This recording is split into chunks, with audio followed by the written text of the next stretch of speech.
Hello बच्चों, let's read the question. तो इस क्वेश्चन में हमें कॉलम्स को करेक्टली मैच करने बोला है and correct combination find out करने बोला है। सो कॉलम 1 में हमें कुछ स्ट्रक्चर्स दिए हुए हैं, जेजीए apparatus, हेनलीज लूप, मेल्पिगियन कॉर्पस्कल और simple cuboidal brush water epithelium. And column 2 में उनसे रिलेटेड टर्म्स दिए हुए हैं। तो अगर हम लोग बात करते हैं इस क्वेश्चन की कॉन्सेप्ट, तो यहाँ हमारा की कॉन्सेप्ट हो जाएगा लोकेशन ऑफ structures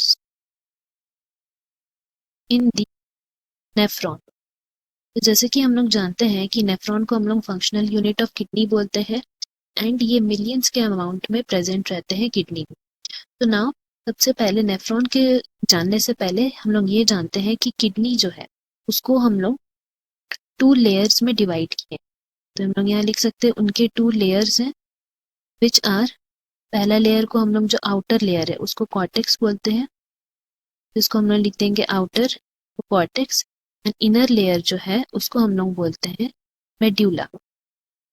नाउ हम लोग को ये जानना है कि जो आउटर कॉर्टेक्स रीजन है वहां पे most of the part of nephrons मिलते हैं, जबकि मेड्यूला में उसका सिर्फ एक्सेप्शन है। दैट मीन्स जितने भी नेफ्रॉन के पार्ट है वो हमें कॉर्टेक्स रीजन में मिलते हैं। इसका एक ही एक्सेप्शन है, that is loop of Henley. Loop of Henley जो है वो हमें मेड्यूलर रीजन में मिल जाता है। तो हम लोग यहाँ लिख सकते हैं लूप ऑफ हेनली ऐसा स्ट्रक्चर है नेफ्रॉन का जो मेड्यूलर रीजन में यूजुअली एक्सटेंड कर जाता है। तो नाउ हम लोग बात करते हैं नेफ्रॉन के स्ट्रक्चर्स की। तो नेफ्रॉन जो है उसको हम लोग 2 पार्ट्स में डिवाइड किया। पहला पार्ट को हम लोग बोलते हैं रीनल कॉर्पस्कल, इसका एक और नाम है मेल्पिगियन कॉर्पस्कल, जिसमें बोमेंस कैप्सूल और ग्लोमेरुलस आते हैं। एंड ये रीनल कॉर्पस्कल जो है ये पूरा का पूरा part is situated in the cortex region of kidney.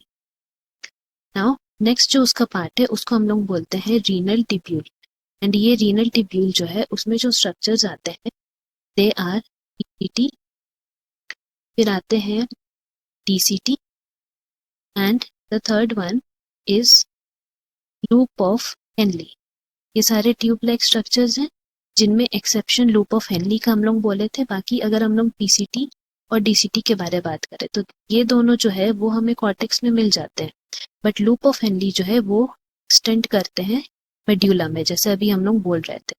तो नाउ ये हमारा हो गया किडनी के बारे एंड नेफ्रॉन के बारे। नाउ फर्दर हम लोग एक और टर्म के बारे जानते हैं, that is JGA apparatus।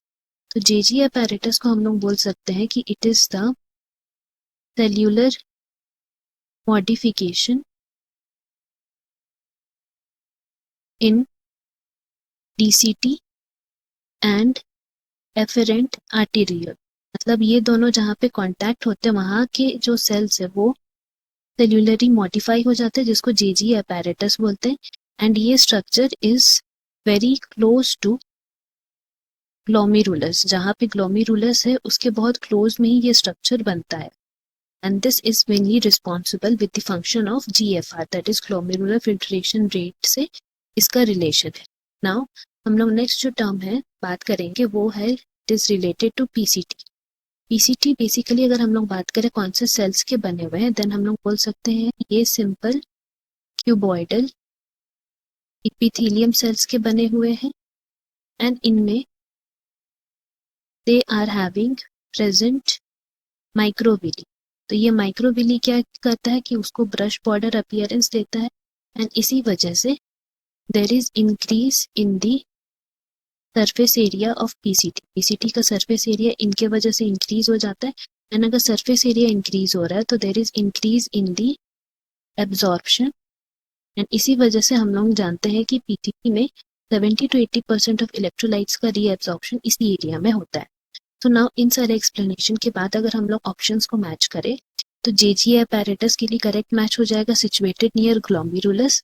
हेनलीज loop के लिए हम लोग यहाँ पे लिखेंगे रीनल मेड्यूला, बिकॉज अभी हम लोग पढ़े थे वो मेड्यूलरी रीजन तक एक्सटेंड करता है। मेल्पिगियन कॉर्पस्कल्स दैट इज रीनल कॉर्पस्कल्स वो हम लोग को रीनल कॉर्टेक्स एरिया में ही मिलते हैं, तो सी का 4 हो जाएगा। And simple cuboidal brush water epithelium is for the proximal convoluted tubule. तो इससे हम लोग कह सकते हैं हमारा करेक्ट ऑप्शन हो जाएगा option C. Hope you have understood. Best of luck. Thank you.